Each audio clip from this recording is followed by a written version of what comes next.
Hour number one rolling along right here on the early line. It's a Monday here. I love a Monday. The action is high. Football is on this week. We cannot wait to get to the regular season in the NFL and week 0 in college football. But there's always some news and notes that come up where it just puts a smile on my face because I know it's devious sometimes, the thoughts that I get saying, man, you could have seen things coming from a mile away. It's Joe and Donnie right side. Let's dip back into the Bengals. One of my favorite teams to talk about over the past 2 years, not in the regular season, Joe, just in the offseason of how poorly this franchise is actually run.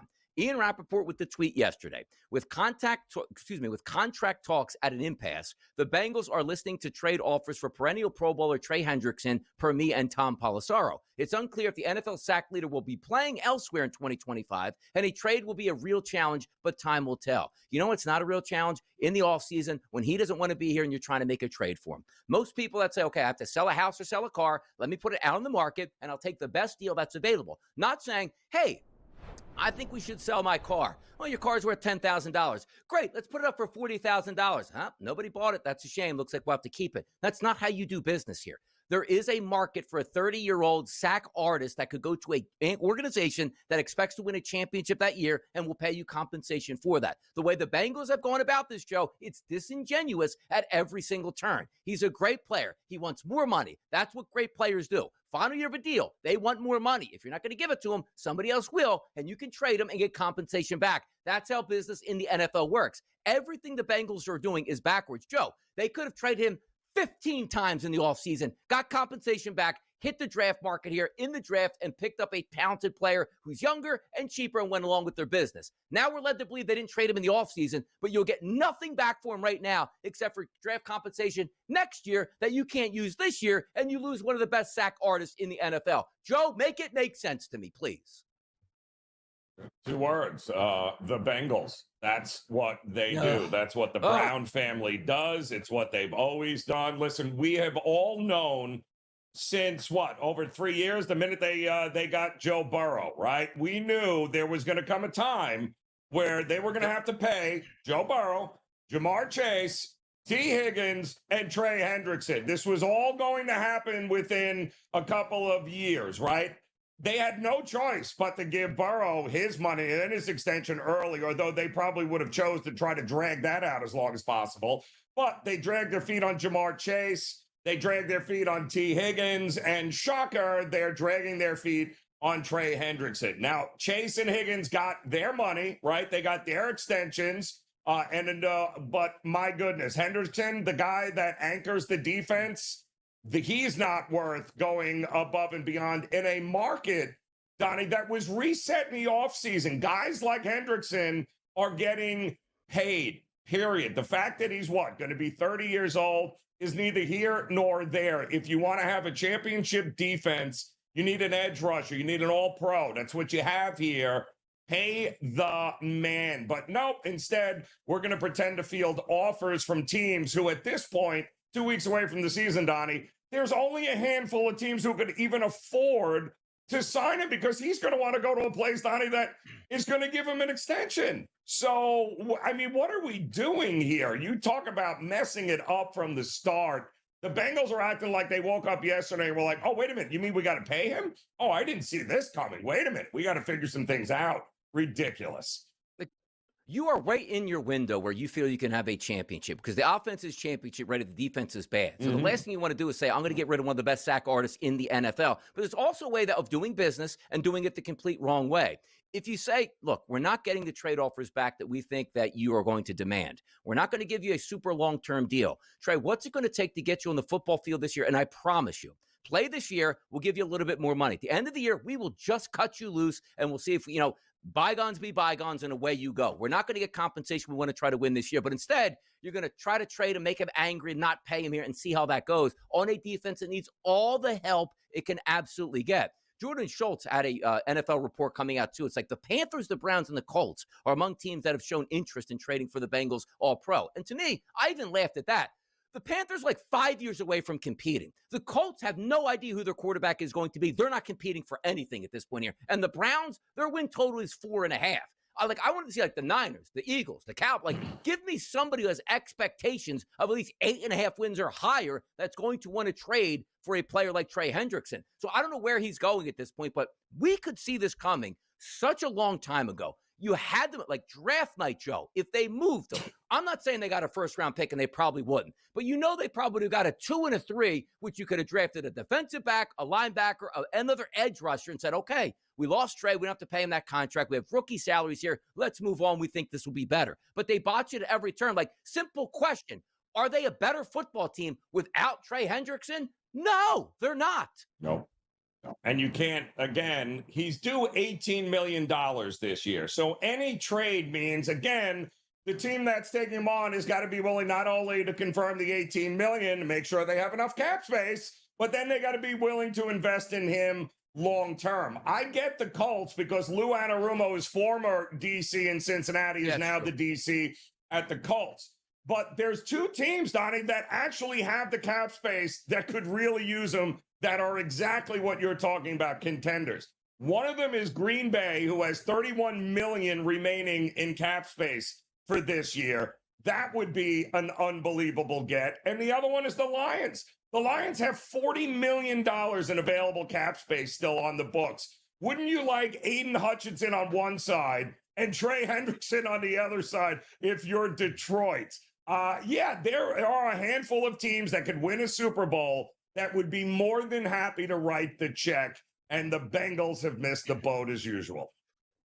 They always miss the boat, and it's crazy. Like, you could have saved on those two wide receivers. You paid them a ton of money. Quarterbacks are quarterbacks. They're always going to reset the market immediately when they come up, regardless if they wait a year or two to sign their contract. But when you just look at the Hendrickson situation, it was so easy the way it could work out. And I always just get back to how the Bengals are approaching this. We want multiple first-round draft picks. That sounds like a guy that's worth $100 million in guarantees. Bengals does. Like, you're sending the wrong smoke signals up right now. If you're telling me you want multiple ones, but he's not worth more than $18 million a year, how do you even negotiate other deals at this point? It makes no sense. Say he's over the hill, we don't want to pay him, which means he's a third-round pick that you're getting back. But don't tell everybody you want multiple ones when he's not worth $20 million a year. It makes no sense.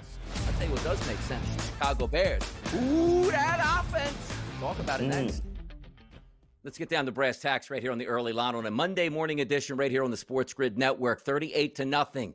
That was the Chicago Bears over the Buffalo Bills. The Buffalo Bills are 0-2. Should we be panicking right now that maybe the season where they expect to win a Super Bowl or being priced like Super Bowl contenders not going to be there? 28-0 at the break here. The Chicago Bears storm the field at Soldier Field and win this game easily. I know it's preseason, and I look at Mitchell Trubisky, Mike White, and Shane Buechele and say, where's Josh Allen? I look at the backfield, and it's Frank Gore Jr., not Frank Gore himself in the backfield. And you don't know the expectations of the Bills because they completely didn't show up nor care about that football game. I just wanted to take a look at the Chicago Bears. Liked what I saw on offense, liked what I saw out of Caleb Williams, but it is tempered and it is measured because you're not going against starters. Nobody's game planning here. But it was a good look for the Chicago Bears, who last time they sort of tried to unveil Caleb, didn't work out so well. You can go back to the summer. It was like, hey, let's have a family practice at night at Soldier Field. Didn't work out so well. This one worked out pretty well right here, Joe.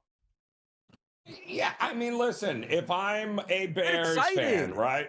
Hey, listen, this is maybe the best that you have seen Caleb Williams look. And of course, your hope was that Ben Johnson would be able to come in and point and get him back on track, right? So all good. I mean, it's all good. But the reality is you did it against the third stringers of the Buffalo Bills. Not one projected starter was on the field at any point for the Bills last night. And that's why they also finished with no first down conversions, 0 of 8 on third down, and 0 of 2 on fourth down. It was not a great showing by anybody on the Bills except one person. The Bills did have one MVP yesterday, and that had to be their punter. Because, my goodness, Donnie, he was on the field the entire damn game against the Bears. So, great job by the Bears. But, again, you won 33-8 a year ago. That didn't really make a difference in the preseason. I doubt very much in 3 weeks anybody will remember this game even happened. The Buffalo Bills had 12 first downs in that game. The Bears had 31. But you're right about this. Third down efficiency, Joe, 0 of 8 for the Buffalo Bills. Fourth down efficiency, 0 of 2. They ran 43 plays to the Bears, 83. They had 180 total yards. And by the way, the Bears had 528 total yards. this is where, like, sometimes the NFL and the fans, like, you just get kicked in the head. Now, the Bears were home yesterday, which rightfully so, they won 38-0, and hey, it looks great, and we'll see how that projects into the regular season. But, like, if you're the Bills, like, clearly, like, we don't care about the preseason. Like, there was a time, Joe, where it was a little bit before my time, 6 and 8 preseason games, I believe, in the NFL just to get started because they wanted to sell extra tickets before the season got underway. But it's clear, like, hey, we have a game, and the Bills are like, do we really? Can we just get on the plane and get out of here? Because they got smoked last night, man. They really did. I mean, again, not good in any way, shape, or form. They did not show up. But again, the reality is there was not. We weren't even really talking backups last night.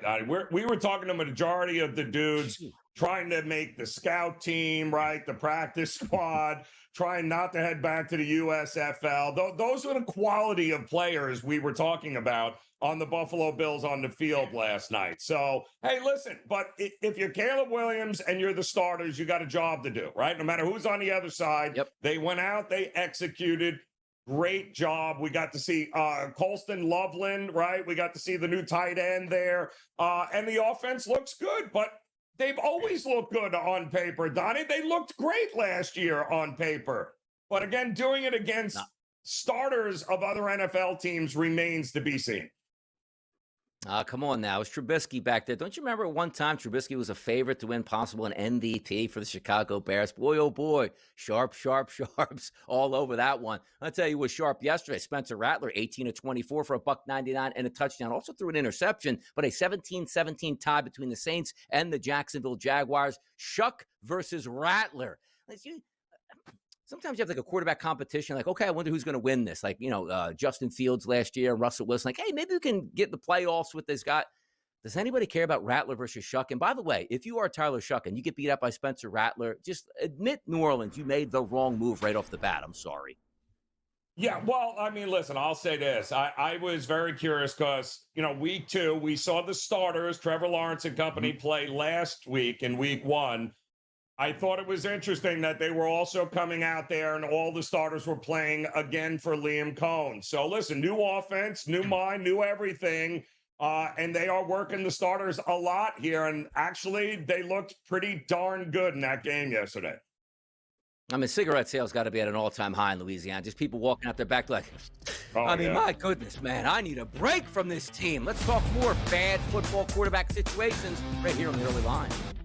Talking football here, NFL football, preseason edition here. And I got to tell you, Joe Ranieri, I hate the preseason, but I do get a kick out of sometimes when you see who the starters are and the battles for the starting quarterback jobs. Like just yesterday, the Indianapolis Colts, over the weekend, the Colts, Daniel Jones versus Anthony Richardson. We'll get to that in a second, but I love to see like the names sometimes that pop up in these games, like the Green Bay Packers, Taylor Elgersma, who's wearing, it looks like number 190, but it's 19 on offense because clearly he probably is going to make the football team. But also, some of these names pop up, they have to love it. Running back for the Indianapolis Colts, Ulysses Bentley IV. Sounds like he was serving in the Confederate Army back in the Civil War, Joe. I mean, that's a great name. That is a great name. I especially for a running back, right? You know what I mean? Hand the ball off and just follow Ulysses Bentley III. Just keep going, man. Follow him in a battle. You're going to be good to go. I love that name. By the way, we do get down to business, though, with Daniel Jones and Anthony Richardson. 7 of 11 for Daniel Jones. Anthony Richardson, 6 of 11. No touchdown passes between them. This just seems like a fight to the finish that's going to have no winners whatsoever, Joe, in Indy. Get excited, Colts fans. Oh, boy. Yeah, I mean, and listen, they are going to continue to battle it because I'm not quite sure they have any clue who's to give them the best chance of actually winning the game. And I think the reality is, Donnie, they're both going to play and probably play a lot this season in different spots here. But hey, listen, the reality is, they both looked competent, at least in this game here with Danny Dimes starting it and then Richardson coming in. So I think it's going to take one more game for these guys to be able to separate themselves. It should be interesting to see, though. Are you really not starting Anthony Richardson after you invested all that capital to go get him? You have to, right?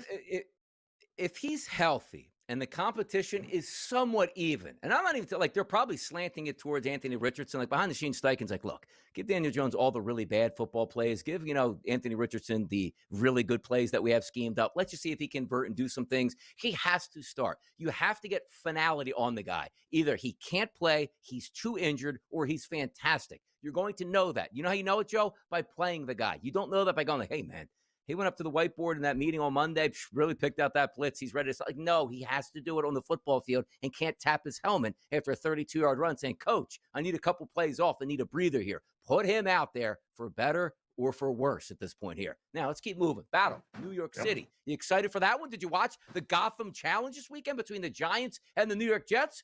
31-12. The New York Giants get that victory. 2-0 now in the preseason. We did see Russell Wilson, 4-7 out there, 108 yards, but he did throw an interception. We saw DJ Tommy DeVito also play. Jameis Winston chimed in 6 of 11 with 110 yards, but there was Jaxson Dart, efficient and with a touchdown. 14 of 16, $137, one touchdown, passer rating of 123.2. I look at this in the lens of, Joe, I have a team total from ESPN Bet to go over 3.5 for the New York Giants. The thing I was most worried about this season was, oh no, Russell Wilson struggles. We go to a rookie in week number 8. He looks terrible, and away we go. I'm not saying Jaxson Dart is going to be the best player in the NFL this year if he becomes quarterback, but I'm seeing competency, and that is a big deal for a rookie quarterback. Yeah. You know what? The other thing that I noticed watching that game, Donnie, unfortunately, I did watch it, and it was quite clear from the start, by the way, the Jets wanted to work on their running game because all they did for the first couple of series was run the ball, Brees Hall left, Braylon Allen right, and they just kept working the running game the entire time, right? So, but I'll say this. It's great for the Giants for the standpoint of, yes, Russell Wilson was clearly named the starter before anything, right? Heading into training camp. Yes. But Jaxson Dart's play is pushing Russell Wilson to be better because Russ has looked the part much better than we've seen him over the last couple of years, certainly better than what we saw him at in Denver for certain here. So Jaxson Dart continues to make Russell Wilson continue to push, and also Jameis Winston behind him also looked actually pretty good. But it's the reaction from the teammates. Like when Jaxson Dart is on that field, I mean, he was 14 of 16, $137 and a touchdown. You can clearly see the players love this kid, Jaxson Dart, and that's going to mean something at some point in the season. There is a very short leash on Russell Wilson. The team likes Dart, and if they respect him even as a rookie, then the Giants might have gotten the steal of the draft in a couple of years, Donnie. You know, it's going to be interesting the way that this plays out because I think you just hit the nail on the head. The Giants' expectations, again, opened up at ESPN Bet, Joe, at 3.5 as a team total, which is unbelievable. Yep. It actually got bet up to 5.5, which it basically stands. It's not that the Giants have a bad football team. Their schedule is so outlandish, it's incredibly challenging. But also, like Russell Wilson entering into the season, what's the best part about the Giants this year? Can they get to, let's just say, 6 wins? That doesn't buy you time with a veteran quarterback in Russell Wilson. Like if Russell Wilson, again, the Giants shock the world, right? Hey, we open up 5-1 on the season and Russ is the quarterback. Well, then that changes things. But the Giants are probably going to open up 1-5 on the season. So then you start to say the fans are getting angry. They just want to see Dart. The ownership's like, hey, you know what? Maybe we'd make the right move with Russ here. But then you have self-preservation mode with the general manager and the head coach where it almost seems like it's inevitable. Midway through the season, it's going to have to be Jaxson Dart. Otherwise, what are we doing, Giants? Yeah. And listen, it's apparently this kid is very coachable. Because Dable loves him, they all love him, and the numbers are bearing out. I mean, you're talking about a guy, he averaged less than 2.3 seconds a throw. Rookies are always holding on to the ball too damn long, right? I mean, and he was one of them to start, but where he started and where he is now, it's clicking for him, Donnie. I mean, you can see the game is slowed down for this kid, and he's picking apart defenses and making the right reads. I don't think you get to week 5 or 6 before you see him. I think if the Giants start 0-2, and you don't get the kind of performance you want from Russell Wilson, this kid's playing sooner rather than later this season. Come on, give me the 4 wins, New York Giants. Other notable statistical matchups here from this past weekend. Cam Ward, 2 of 7, 42 yards. Things not looking great in that Atlanta Falcons game. The one thing I did watch a little bit was Dylan Gabriel. He did throw a pick 6, which not necessarily his fault. Maybe the guy ran the wrong route, jumped a nice play by Makuba for the Philadelphia Eagles, but he looked sharp. He was 13 of 18. He was throwing on the outs. He wasn't just, Joe, sometimes you see rookies hang out in the pocket and the guy's wide open so you'll hit him. He was throwing guys open. I liked what I saw of Dylan Gabriel. And then there's, Quinn Ewers 11 of 17 with 2 tutties as well this weekend. Yeah, and he opened up. I mean, he marched the team down the field and put some points up on the board. He had a 8-minute touchdown drive that he in there. Listen, he made some stupid rookie mistakes, but it is what it is, right? I mean, the bottom line is Dylan Gabriel has got a lot of football under him here. He was, one of the older guys coming out, played a ton of college football. So I don't think the moment was too big for him. There's obviously a learning curve here. But Dylan, is there a lot separating Shedeur and Dylan Gabriel right now outside of their draft position? No. That's it, Donnie. That's it. There's nothing else separating them. Nope. Other interesting ones. Ashton Ginty, 7 carries for 33 yards, gets back into positive for his rushing yards in the preseason. Also scored a touchdown. Justin Fields, quick cameo there, 1 of 5 for 4 yards. Stetson Bennett. And that's, you love yourself some Stetson Bennett out there. I do. 28 of 43, 24, and 3 tutties. Are we having a quarterback controversy, huh? I think he's your backup regardless there with the Rams. So, Jimmy G is not going to get it done there. But this kid is fearless. And you got to love what you're seeing from him. And he came back winning touchdown drive after throwing a costly interception. I like what we're getting from Stetson Bennett and the Rams backups here. And Brock Purdy there, 5 of 7 for 66 yards. C.J. Stroud, 6 of 8 for 44 yards and a passing touchdown. And also Zach Wilson, 15 of 23 for a $151 and a tutty out there. Backups trying to be backups to make teams as backup quarterbacks here. Some fun still left to be desired in week 3 of the preseason coming up. All right, how about this, Tom? We got you for a couple more seconds here. If we're taking a look at Cincinnati and Washington tonight, any feels on that game with a favorite towards Cincinnati and Joe Burrow looking to play about a quarter? Yeah, if we could get a first quarter and or first half total, I'm not sure if the books have those listed specifically for the preseason, but the starters are going to be out there. We got some juice at least early in the game. And considering where the Commanders have been in the preseason, getting absolutely smoked by the Pats a couple of weeks ago, I think there's just a level of positive momentum that they want to build. Terry McLaurin's still not there. There's trade rumors surrounding Brian Robinson. It's like, hey, we got to at least have something, some silver lining that we can grasp to going into the regular season. We go out there, even if we lose the game, if we can put up 14 points as starters, that's at least good to see. Yeah, one more week here, Tom, of the preseason in the NFL before final cuts come in, and away we go into the regular season. By the way, did you take anything out of the preseason in football? Because Joe and I were talking, for me, it's nice to see some of the younger rookies, but there is no correlation of how you play in the preseason to what week 1 is going to be. It's like preseason baseball. Like, there are players that are absolutely crushing the ball, and then they start the regular season, they're terrible. There are players in the preseason that can't hit a beach ball, and they come out and they're hitting 5 home runs in the first 10 games. I take more away from the preseason when it comes to like dynasty football, dynasty fantasy football, which I'll be talking about tonight, a little bit more on game time decisions, but nothing too much from a betting perspective. Tom Vecchio residency on Game Time Decisions continues. By the way, Joe Ranieri's over here. He's supposed to GTD. Tom Vecchio's supposed to GTD. Your boy hasn't, because you know why? They might make me permanent on that show. Just how good I am. Hey, it's the way it is. Thanks, Tom. We'll catch you later, man.